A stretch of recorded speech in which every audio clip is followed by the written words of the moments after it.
오늘 하나님의 말씀을 보게 되면 무리들이 예수님께 나와서 물었습니다. 우리가 어떻게 하여야 하나님의 일을 할 수 있습니까? 이 질문은 하나님의 일이 무엇입니까에 대한 질문이 아닌 것입니다. 무엇이 하나님의 일입니까? 하고 묻는 것이 아니고 어떻게 하여야 우리가 하나님의 일을 할 수 있습니까? 하는 질문인 것입니다.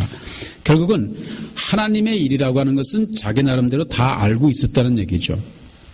하나님의 일이 무엇인가는 다 알고 있는데 어떻게 하면 그것을 할 수 있겠냐 하는 질문입니다. 그들이 생각한 것은 율법이 요구하는 계율과 명령이 하나님의 일이라고 생각했습니다. 다른 건 전혀 모르는 거죠.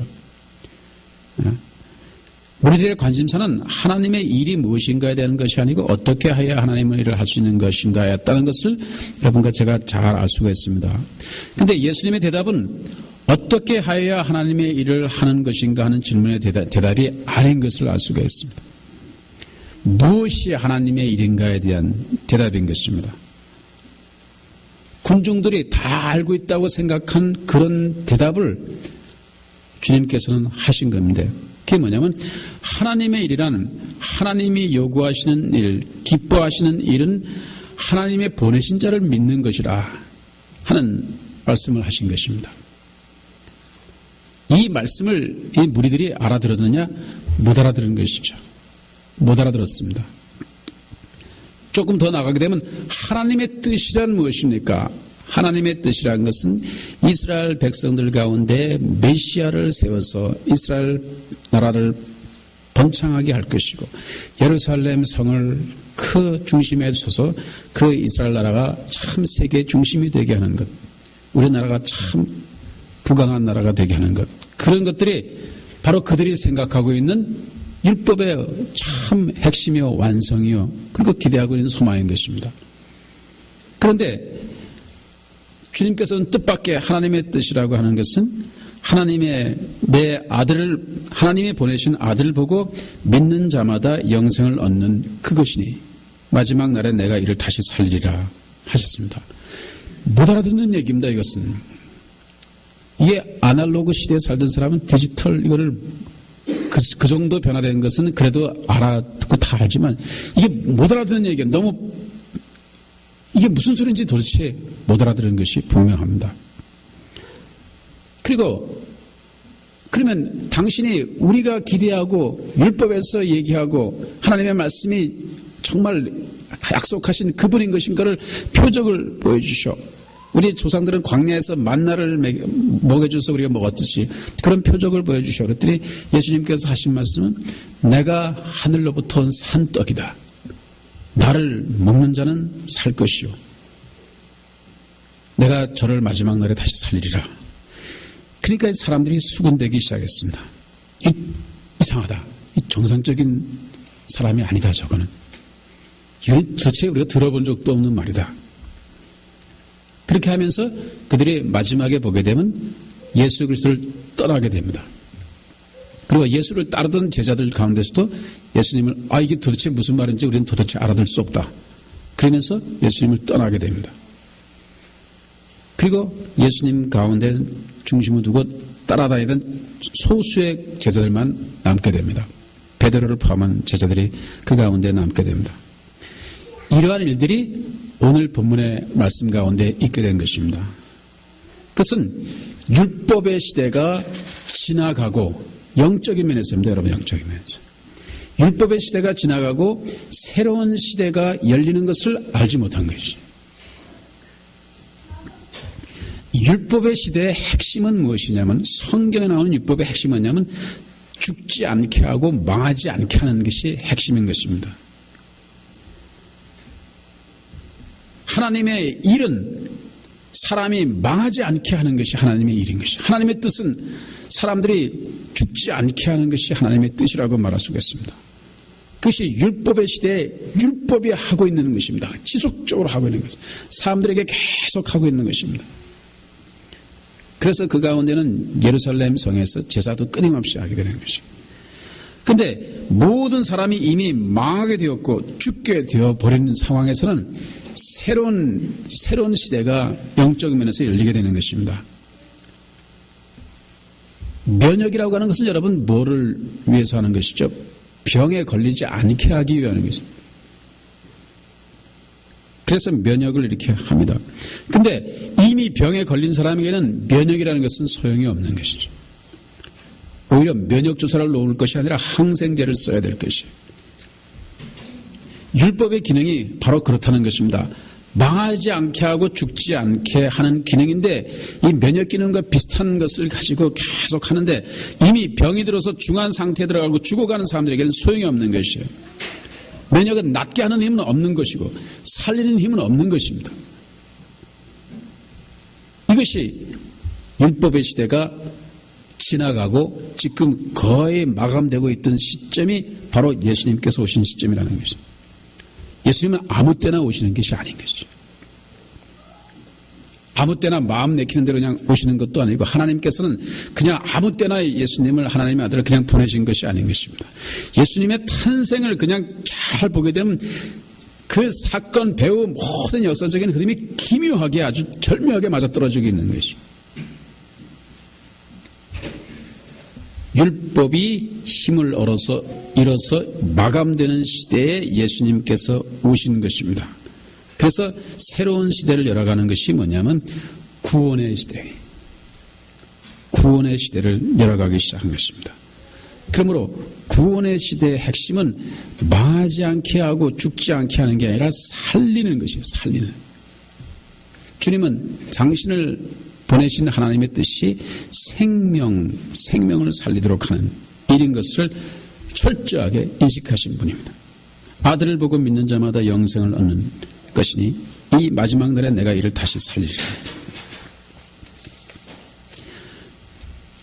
여러분 또 한 가지 우리 본문 말씀 속에서 깨달을 수 있는 것은 다른 복음서 마태, 마가, 누가복음에는 예수님께서 십자가에 달리시기 전에 성찬식을 한 것을 나오죠. 떡을 떼고 주시면서 받아 먹으라 이는 내 떡이니 내 몸이니 내가 이를 받아 먹을 때마다 나를 기념하라. 잔을 가지고 축사하시고 받아 마시라. 이렇게 성찬식을 하는 기록이 있습니다. 근데 요한복음에는 그런 기록이 없습니다. 요한복음에 그런 기록은 없고 어디에 가장 성찬식의 참 뜻을 풀어주신 것이 뭐냐면 오늘 본문에 있는 말씀이에요. 나는 하늘로 내려온 산떡이니 내 살을 먹고 내 피를 마시는 자는 영생을 가졌고 마지막 날에 내가 그를 다시 살리니 내 살은 참된 양식이요 내 피는 참된 음료로다. 이게 성찬식의 참 그 뜻을 그대로 다 설명하십니다. 이렇게 하시면서 주님께서 무리들에게 가르치시고는 것은 구원의 시대, 생명의 시대가 열리고 있다는 것을 가르쳐 주신 것입니다. 그런데 율법의 시대에 살고 있던 사람들은 도저히 이해할 수가 없는 거예요. 받아들일 수도 없고 하지 못하고 그래서 그들은 예수님을 떠나버리고 말는 거예요. 자기들이 생각하고 있는 것, 자기들이 생각하고 있는 하나님의 뜻, 하나님의 일, 그것들 때문에 예수님을 떠나버리는 것이 일어나게 된 것입니다. 그리고 그들은 율법을 사수하려고 했고 메시아를 끝까지 기다리려고 했고 예루살렘 끝까지 지켜보려고 했고 동시에 예루살렘 멸망과 함께 그들이 정말로 멸망하지 않으리라고 생각했던 예루살렘의 멸망을 그들의 인생의 멸망과 함께 겪게 된 것입니다. 이것이 오늘 본문의 그 흐름을 보게 되면 그것을 우리가 알 수 있는 것입니다. 긴 말씀이지만 이 말씀의 참 뜻을 오늘날 여러분과 저에게 주시는 말씀의 뜻을 잘 알아야 될 것입니다. 여러분 오늘날의 시대를 잘 보아야 됩니다. 디지털 시대, 이런 시대의 세상적인 흐름만 잘 볼 게 아니라 영적인 면으로서 오늘날의 시대가 지금 어느 시대를 향해서 가고 있느냐, 영적인 면에서입니다. 영적인 면에서. 오늘날의 시대는 말이죠. 구원의 시대가 지금은 율법의 시대가 거의 마감되는 것처럼 구원의 시대가 거의 마감되고 있는 시점입니다. 그러면 어떤 시대가 열리느냐? 심판의 시대가 열리고 있습니다.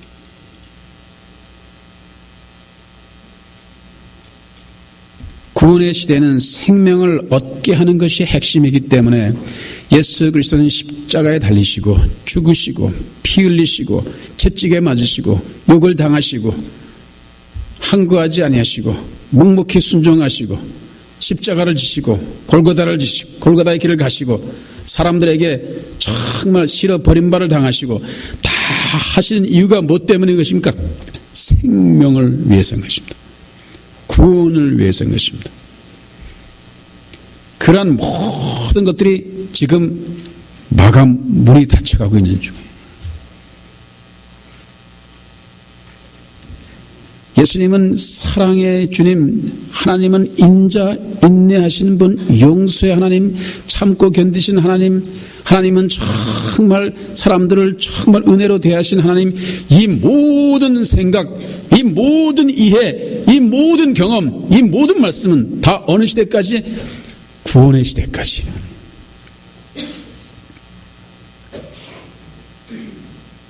구원의 시대까지입니다, 여러분.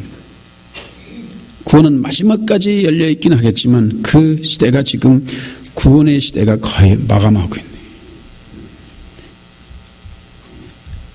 심판의 시대가 열리면 예수님은 구주로서가 아니라 구원자로서가 아니라 심판자로서 임하시는 것이. 심판이 지속되면 율법적인 사람, 의롭다 의롭지 않은 사람은 아무 소용이 없는 거예요. 그건 이미 구원의 시대도 아무 소용이 없는 것이지. 디지털 시대의 아날로그 같은 큰 걸 가지고 이게 얼마나 소중하고 이게 얼마나 이렇게 하는 거나 거의 똑같은 것들이 영적인 세계에서는 말이죠. 내가 의로운 사람 율법 같은 걸 지켰는데 내게 하나님의 은혜의 구원이 얼마나 크게 임할 것인가 이런 소리 하는 건 똑같은 것이. 이미 지나간 시대 것을 가지고 이미 새로 오는 시대 것들에 적용시키려고 하는 것이. 마지막 날 심판의 때는 말이죠. 구원을 얻는 사람도 피할 길이 없어지는 시대가 되는 것이죠. 마지막 심판은 피할 수가 있습니다. 본문의 말씀처럼 예수님을 믿는 사람들, 구원에 있는 사람들은 마지막 날에 내가 다시 살리리라. 마지막 심판을 피하게 하실 것입니다. 그런데 그 마지막 날이 아닌 그 전부터 열리는 최후의 심판 이전부터 열리는 심판의 시대에서는 예수님 믿는다고 피해지는 것이 아닌 것이에요. 심판의 시대에 있어서 정말 여러분과 제가 해야 될 것 중에 하나인 것입니다. 그건 뭐냐면 회개예요. 회개. 회개만이 심판의 시대에 심판을 천연시키거나 피하게 하거나 미루거나 할 수 있는 유일한 것이. 회개는 심판을 멈추게도 할 수 있어요. 하나님은 회개하는 사람에게 진노하지 않으시네요. 믿는 사람에게 진노하지 않느냐? 여러분, 그거는 이스라엘 백성들, 하나님의 백성, 하나님을 믿는 사람들에게 하나님의 진노하시는 것들을 아는 사람들은 그러한 것, 하나님은 이스라엘 백성들은 진노하셨지만 우리는 절대로 하지 않는다. 이런 것들은 전부 마지막 때 거짓 가르침이 될 가능성이 큽니다. 심판의 시대는 통하지 않는 것이요. 회개만이 하나님의 심판을 멈추게 하는 것이죠. 회개하는 영혼이 심판을 멈추게 할 수 있는 유일한 것들이 들어가는 거예요.